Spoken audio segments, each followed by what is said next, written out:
आमर उद्देश्य अच्छी यही पखवाड़ा रे पाखापाखी 82,000 kg और 82 टन्स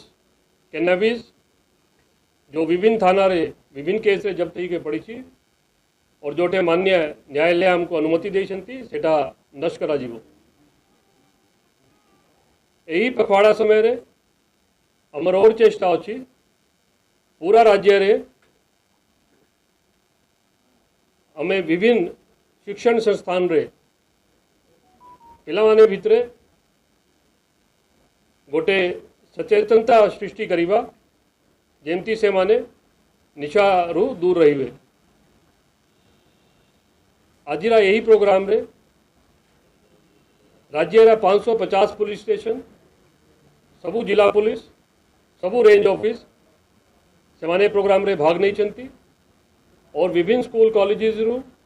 विभिन्न पुलिस स्टेशन रु प्राय 25,000 विद्यार्थी माने